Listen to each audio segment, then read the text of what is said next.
Hello friends, welcome to Ayurveda medicine academy.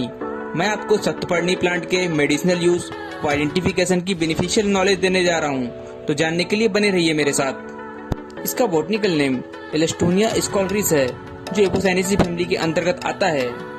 इसका English name डिटाबार्क white चीज would है, जिसे संस्कृत में सप्तपर्ण, विशाल त्वक, सारद, विषमच्छद व हिंदी में छतवंश व शतनों के नाम से जाना जाता है।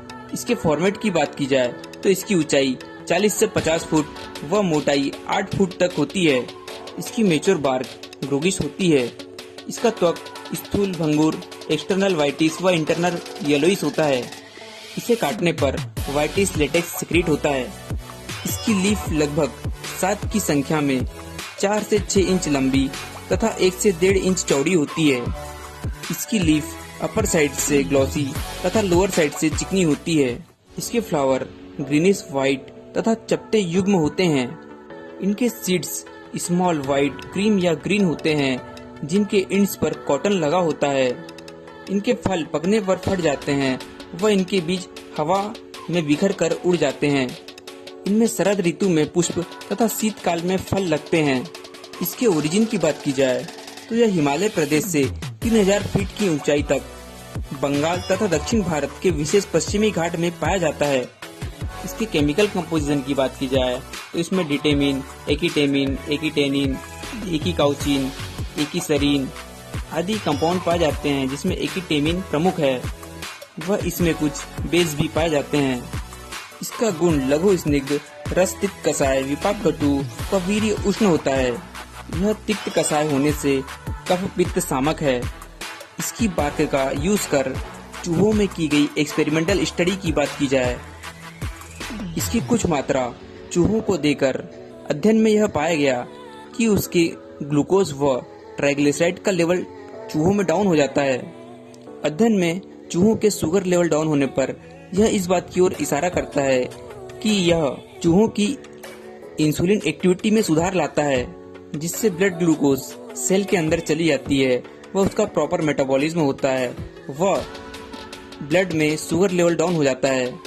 वह ट्राइग्लिसराइड का लेवल डाउन होने पर यह इस बात की ओर इशारा करता है कि यह फैट मेटाबॉलिज्म में अपना प्रभाव डालता है। यह स्टडी इसी बात का समर्थन करती है।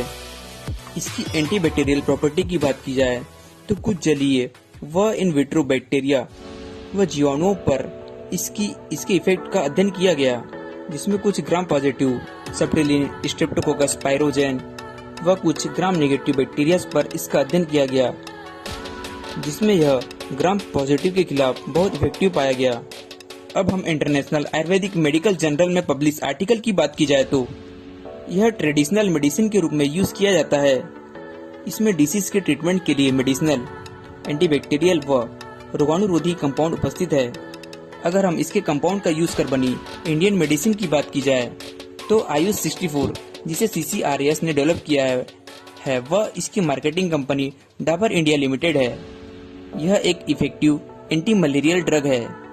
इसमें सप्तपर्णी प्लांट के स्टेम बार्क के एक्वस एक्सट्रैक्ट का यूज किया गया है, जो इस मेडिसिन में 100 mg प्रेजेंट है। हर टेबलेट में यह वुंड, जलन, टाइफाइड बुखार, खांसी, यूरिन इन्फेक्शन में बेनिफिशियल है। आदिवासियों द्वारा इसे हाइपरटेंशन में यूज किया जाता है। इसके सिस्टमिक यूज की बात की जाए तो डाइजेस्टिव सिस्टम में यह दीपन, अनुलोमन, यकृत बल्य तथा क्रमिग्न है। सर्कुलेटरी सिस्टम की बात की जाए तो यह ब्लड प्यूरिफायर तथा हार्ट के लिए बेनिफिशियल है। रेस्पिरेटरी सिस्टम की बात की जाए तो यह खांसी में बेनिफिशियल है। एक्सक्रीटरी सिस्टम की बात की जाए तो जिन शुगर पेशेंट्स को यूरिन इन्फेक्शन का खतरा रहता है उनके लिए यह बेनिफिशियल है। शरीर का टेम्परेचर जब फीवर या मलेरिया में बढ़ जाता है तो उसमें यह बेनिफिशियल है। वो फीवर में आई वीकनेस को यह दूर करता है। इसका क्वाथ 50 से 100 ग्राम व पाउडर 1 से 2 ग्राम यूज किया जाता है। जिन पेशेंट्स को एपिलेप्सी में बार बार सीजर्स आते हैं उनके द्वारा इसे टॉनिक के रूप में यूज किया जाता है। व्रण, भगंदर, कंडू विदर्दी में इसकी राल का मलहम लगाया जाता है। ब्रदर में उत्तर बस्ती, अतिसार, रक्त विकारों में इसका त्वक क्वाथ दिया जाता है। फ्रेंड्स, मैं उम्मीद करता हूँ कि मेरे द्वारा दी गई नॉलेज आपके लिए बेनिफिशियल होगी। ऐसे ही इन्फॉर्मेशन से जुड़े रहने के लिए इस चैनल को सब्सक्राइब व वीडियो को लाइक करें। व इससे रिलेटेड कोई डाउट हो तो प्लीज़ कमेंट करें। Thank you for watching.